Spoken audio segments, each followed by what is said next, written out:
My name is Matt Rollins, and welcome to the Hawaii State Junior Golf Association College Education Series by webinar.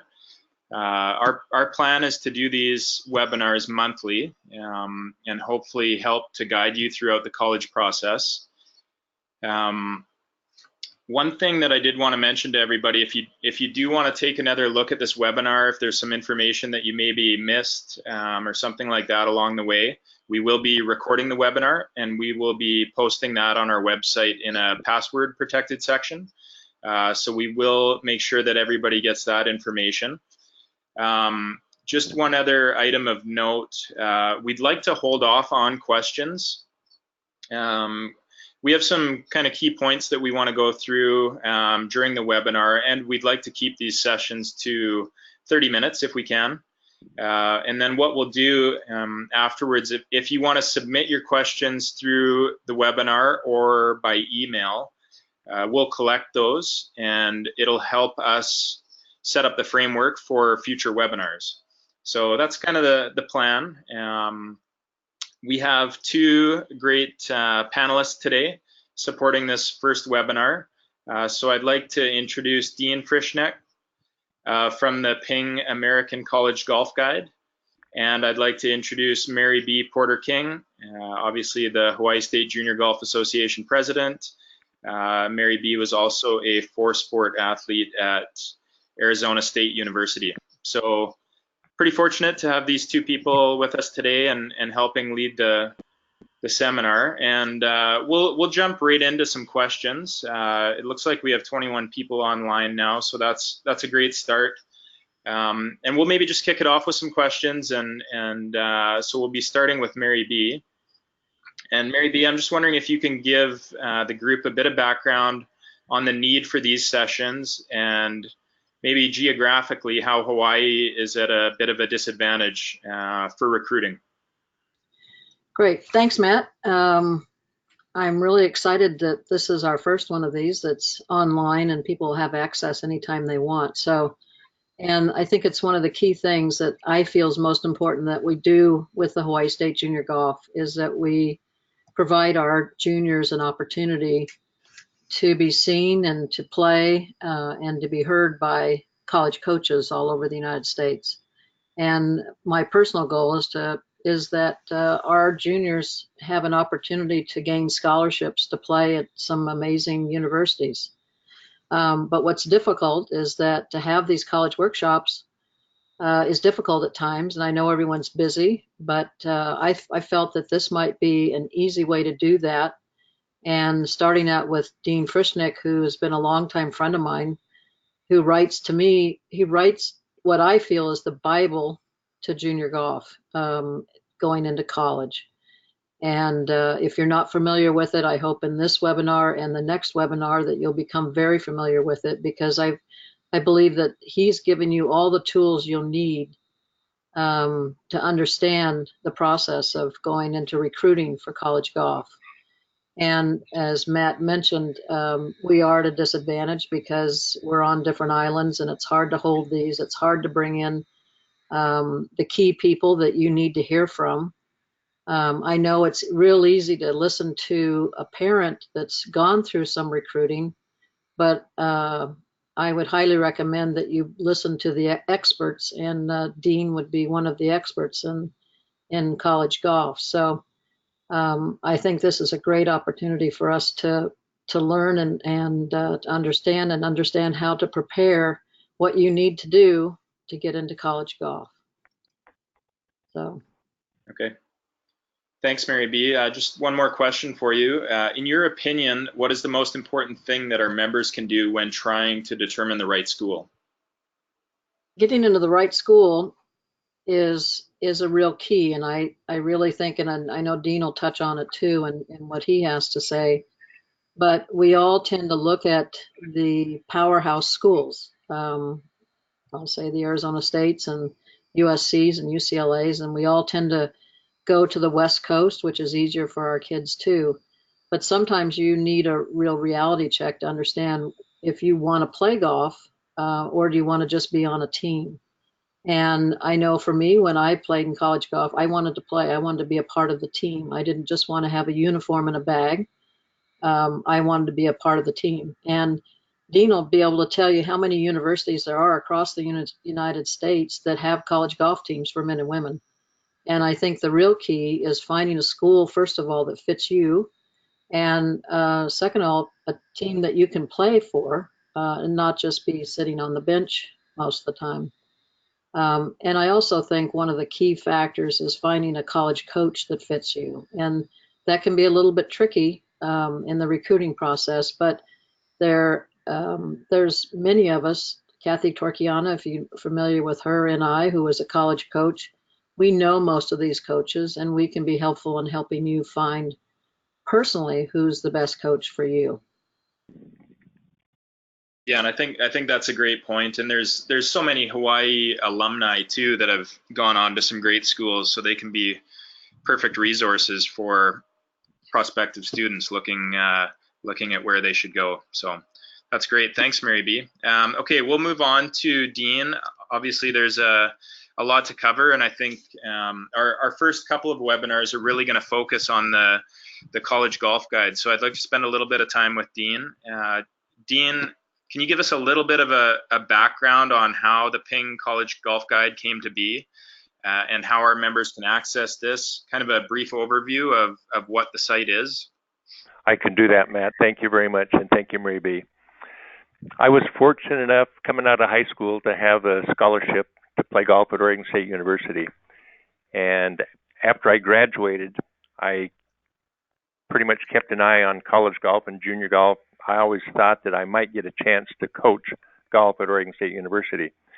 And there were a couple of opportunities that contacted me a couple of times, but the timing never was right. But I still kept close track of junior golf and college golf.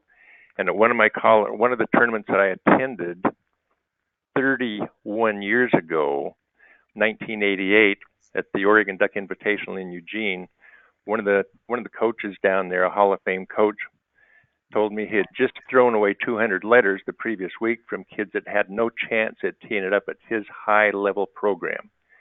And that just kind of stuck in my mind. Then 2 months later, in May of '88, at the Oregon State High School tournament, there was a young man from Corvallis, Oregon, who'd finished in the top 5 4 consecutive years, named Mike. And when he finished, I said, "Mike, where are you going to play your college golf?" He said, "I don't know." I said, "Man, you graduate next week. How can you not know where you're going to play college golf?" He said, "Well, I don't know." I said, "Do you have a resume?" He said, "Yes, I've got a resume." I said, "Send it to me and I'll call some coaches." He sent me his resume in the mail, and I couldn't make heads or tails from what he wrote. And my mind went back to the coach down at the Duck Invitational, high-level program. The kids only knew where a few programs were the top programs. They didn't know how to write a resume. And it clicked onto my mind that I could write a book and help these kids figure out where every program was, every college golf team, every university, north to south, east to west, and large to small, contact information on every coach, and show the kids how to write resumes and contact information. So it took me about 2 days to write to the Library of Congress, and I started writing my outline. And at the end of the summer, I showed my manuscript to Carsten Solheim, and Ping has been my sponsor for 30 years. I published 15 books in 15 years from 1989 to 2003, and for the last 15, it's been totally online. That's how it got started. And like I said, it is the Bible to college golf. And if you've not subscribed, we'll let you know how you should, so you can start looking through what he's developed. Right. I think that a lot of the juniors in Hawaii have passwords through the Junior Golf Association, and if you need some help, contact Matt or Lauren or someone at the office, and they will tell you how to get signed up. Or you can go online at collegegolf.com and subscribe yourself. If you do it through the state association office, you get a little better price on it. And if you lose your password, excuse me, Mary B, go ahead. A lot better price. A lot better price is right on that. So the information that we have on the Ping College Golf Guide, It has all the rules on eligibility, testing, letters of intent, recruiting. One of the most important parts of it is the guide for the college-bound student athlete. The NCAA prints this up. It's 40 pages. I have a link right to it. It has all of the rules that I just talked about. It tells you some differentiation on divisions 1, 2, and 3, which we'll talk about in just a second. But also on the Ping College Golf Guide, I paired up with GolfStat when I started the website 15 years ago, and we have every score from every player on every team in every tournament, and it updates every day, which is a lot different from back in the book. We used to get scores only from the conference championship, and we had to hand type those things. So there was no internet back in the day when I started the book. We got the internet now. We update things every day.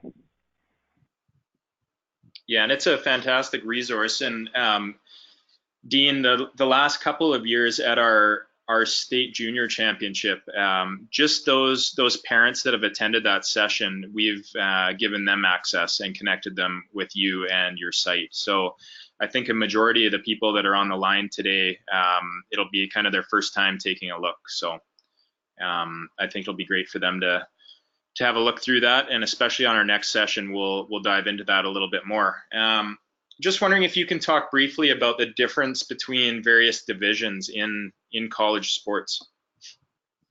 I can do that. NCAA has 3 divisions. The NCAA is the ruling body for sports in the United States for colleges and universities. And they have 3 divisions: Division 1, Division 2, and Division 3, with Division 1 being the most competitive and Division 3 being the least competitive. And then there's other organizations, the NAIA, which is the competition is about on level with NCAA Division 2, and then there's the 2-year schools. So there's basically five different levels of play. But the NCAA is the one we're going to be concerned with most here. You don't have all of your schools in Hawaii are NCAA members. NCAA Division 1 is the most competitive, and the only school that you have in Hawaii that is Division 1 is University of Hawaii. Your other schools that you have there, you've got Hawaii Hilo, Hawaii Pacific, and Chaminade. They're all NCAA Division 2. The competition level is a little bit lower in Division 2, and the eligibility requirements to compete at an NCAA Division school are also slightly lower. And I'll give you a couple of examples. If you want to compete at an NCAA Division 1 school, you have to take, on your high school transcript, you have to have 4 years of English and 3 years of math. If you want to compete in Division 2, you only need 3 years of English and 2 years of math. So the requirements are stiffer if you want to compete at NCAA Division 1 than they are at NCAA Division 2. And that can be very important. Mary B is an alum of Arizona State University, and I'll tell you a story several years ago from a young man that graduated from a high school in Phoenix, and the Arizona State coach had a scholarship for him.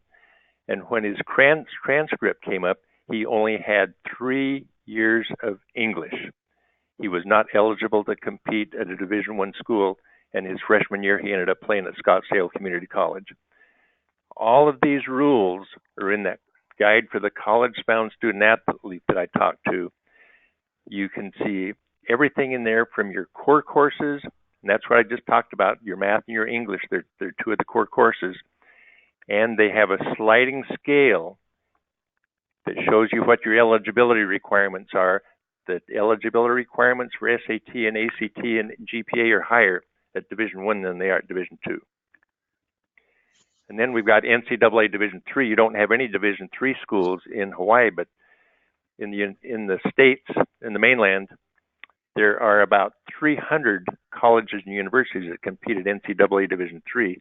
And that's some of my favorite schools because you get to compete, and I think sometimes you have more time to be a student and you have more time for a social life. If you accept a scholarship at an NCAA Division 1 school, the school can get part of your soul. They tell you when to practice. They tell you when you can have classes, and it's basically you're on the golf course by 1 o'clock, and you're on the golf course until dark. And I've seen situations where a student in their major, they have afternoon classes, and the coach will tell them, change majors or you're off the golf team. If you are at an NCAA Division III school, the schools like to compete, but most of the D3 schools, there are no athletic scholarships to Division III. Mostly it is academics first and competition second. So if you're a Division III school and you have an afternoon class or afternoon labs, the coach will tell you, hey, take care of that class on Tuesday and Thursday afternoon. We'll see you on the golf course Monday, Wednesday, and Friday. So a lot more relaxed in NCAA Division III. Division III schools like to compete, but they allow maybe a little more time to focus on academics too. There's some very good players that have come over recently to one of our schools. I think right now there are 3 young ladies from Hawaii competing at George Fox University in Oregon.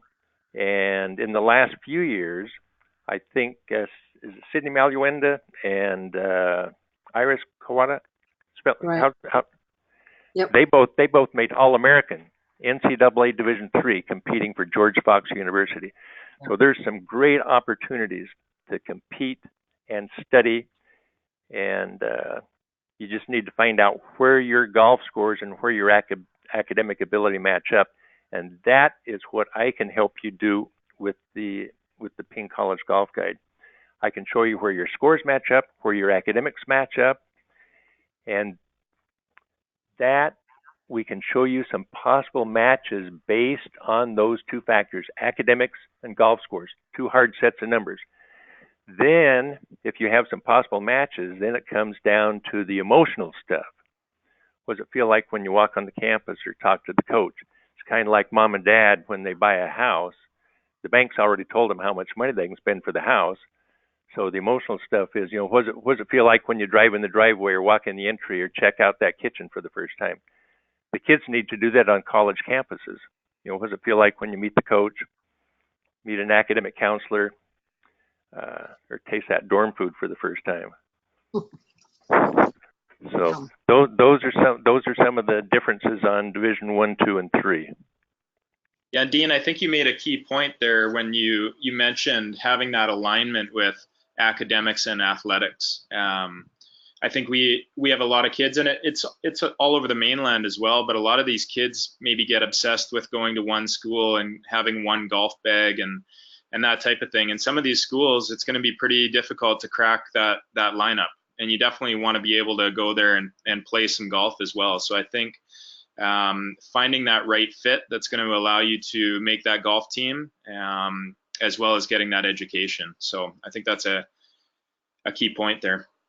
Dean, I agree on that, Matt. And one of the things that I've got on the website, I've got a scoring program on there. It's called the Interactive Score Conversion, where you can put your profile in there, and you can adjust that profile several times a day if you want to. I just want your scoring average, tournament scoring average. And Mary B and I, we've talked about this a few times. There's a big difference between your best ever score and what your scoring average is. I see your smile. We know that.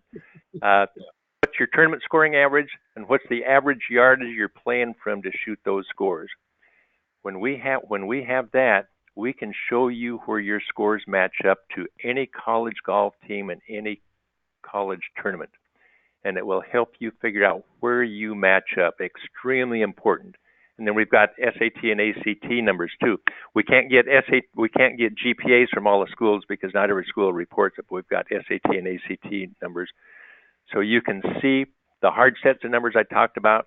That's talking test scores and golf scores. That will show you where some of the possible matches are.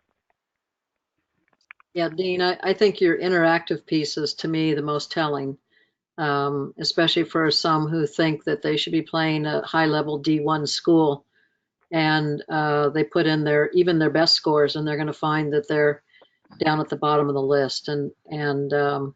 But I also think what's most telling, and what you just spoke about too, was the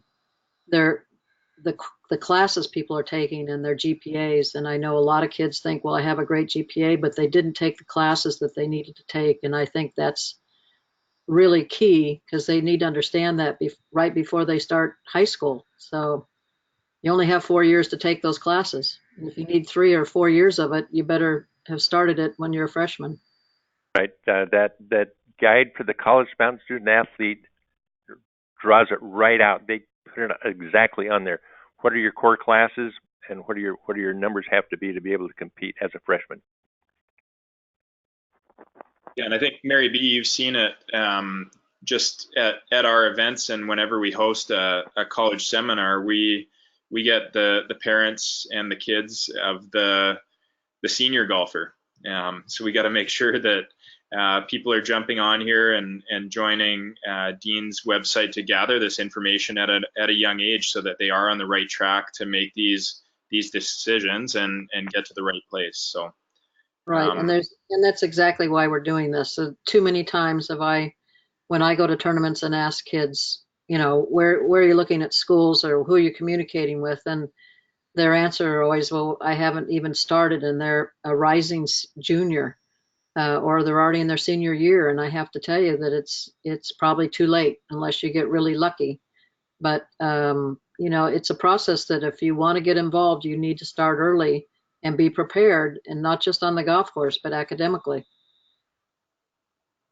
And also some of the things that kids need to be doing: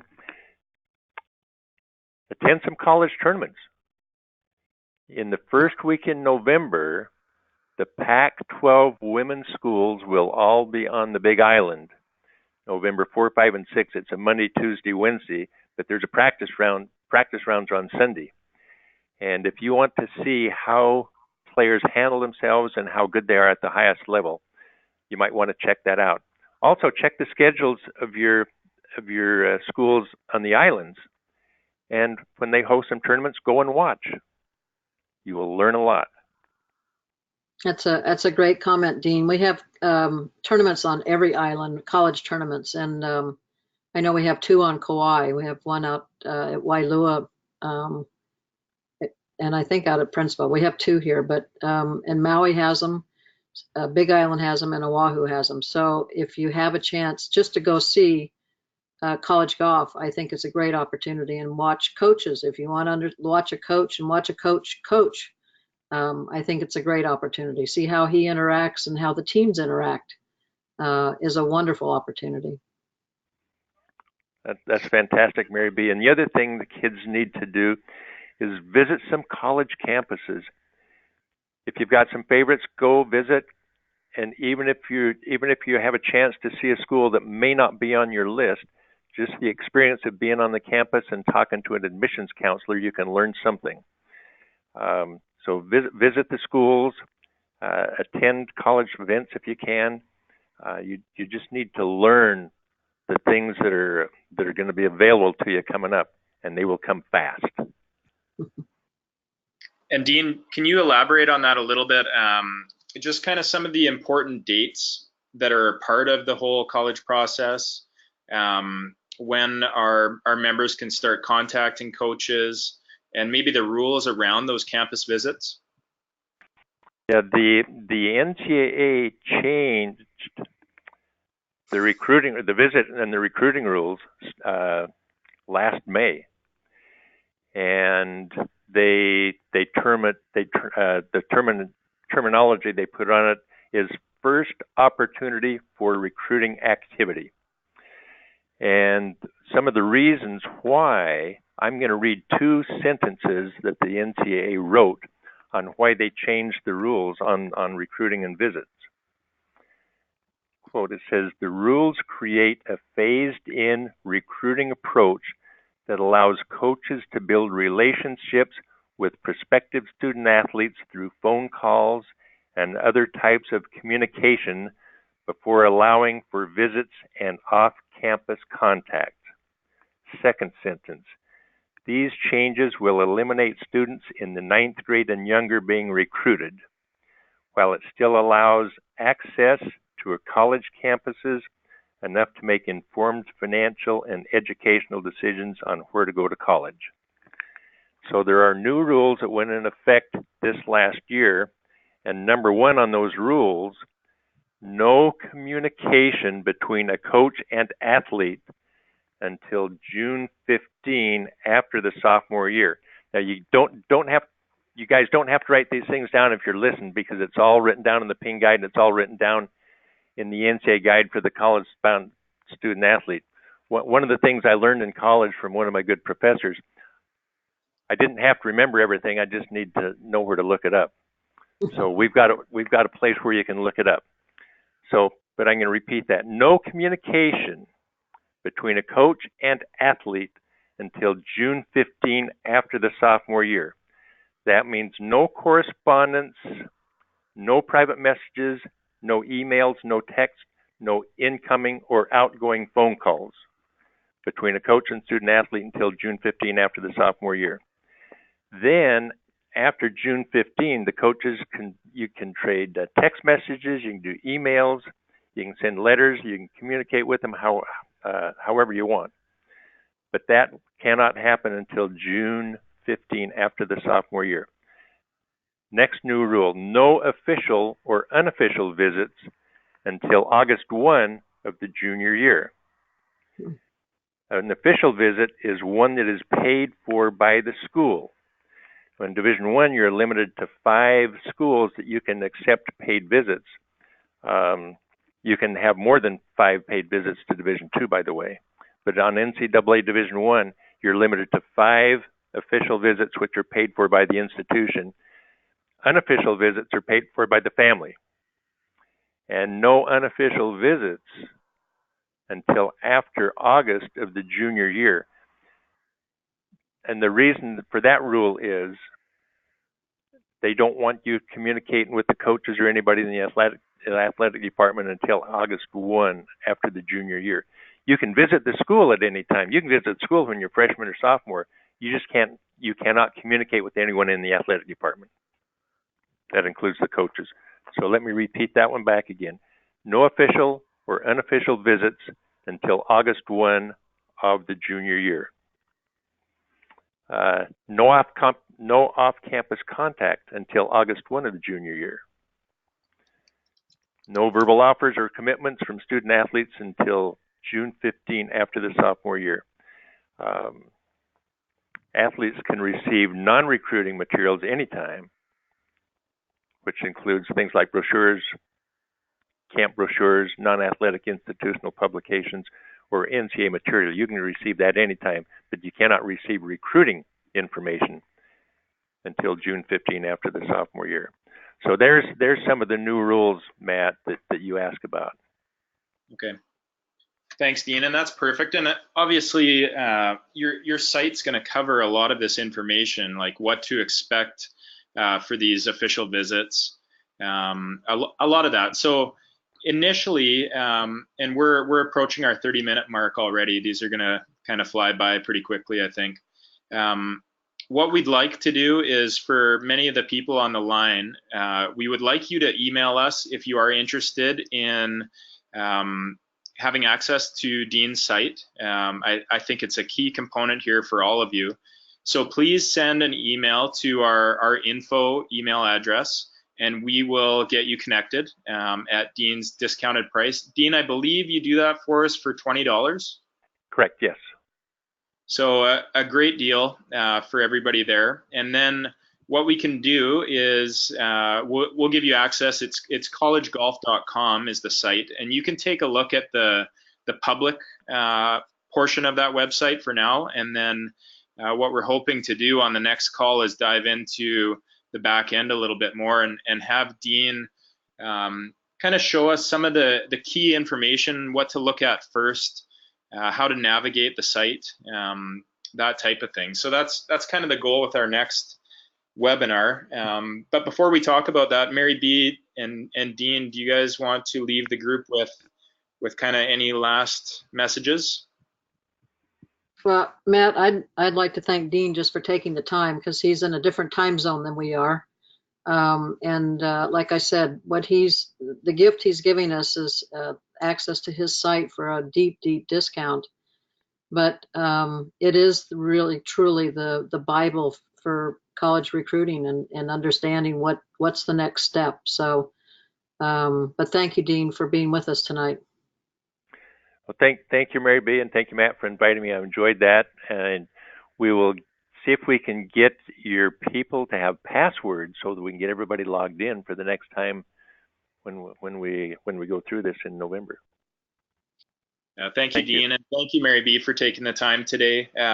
Again, everybody on the line, our goal with these webinars is just to help everybody, to get you started kind of on the right path. I know that this whole area can be very overwhelming, and you don't really know where to start. So we're trying to kick things off and get you started in this key area. And we look forward to hopefully having you all, and then some additional members on the line for our next seminar, which will be November the 18th at 6 p.m. And Dean will walk us through the members section of the Ping College Golf Guide. So thank you very much to everyone who called in today, and we will talk to you all again in November. Thank you, Matt and Mary B. Thanks, Dean. Thanks, Matt. Thanks, Dean. Thanks, Mary B.